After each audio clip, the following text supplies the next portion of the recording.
On Tuesday, the Iranian foreign minister said that the United States and Iran had made good progress on nuclear talks this week. These kind of statements should always be taken with a grain of salt, but if we look at the massive US military buildup in the region, it's also clear that the consequences, if he's wrong, could be pretty significant. So let's take stock of the situation.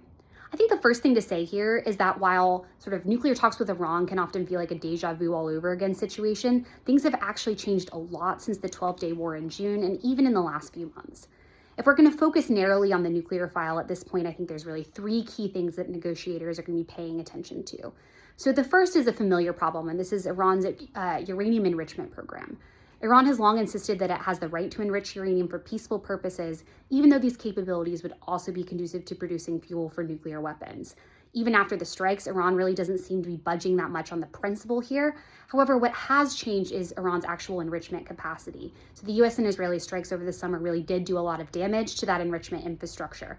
And so there may be some opening here to kind of square the circle between principle and practice. A second and related issue concerns Iran's stockpiles of highly enriched uranium.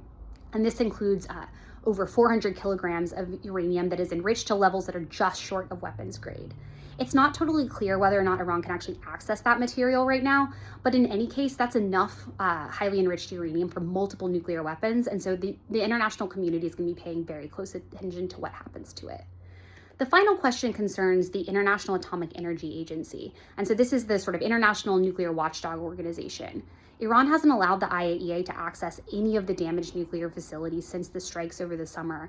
And this matters because if the IAEA can't do its work, it's going to be really hard to reestablish any kind of credible baseline that would make it possible to verify a future agreement if there is one to be had. So these are the kind of major issues on the nuclear front, but I actually think we need to zoom out a little bit and ask two even bigger questions. The first question that I have is that, if it is possible to reach an agreement that focuses primarily or even exclusively on nuclear issues, is that enough to stabilize the situation? And here I think we need to bear in mind that the events that precipitated the situation we're in right now have very little to do with the nuclear file, but instead concern the Iranian regime's decision to brutally suppress domestic protests.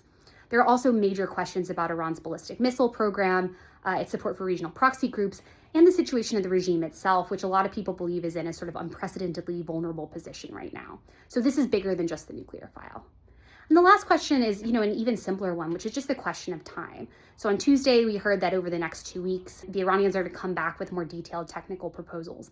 But things are just so dynamic right now that it remains to be seen whether or not we're going to have an opportunity to assess what those proposals might include.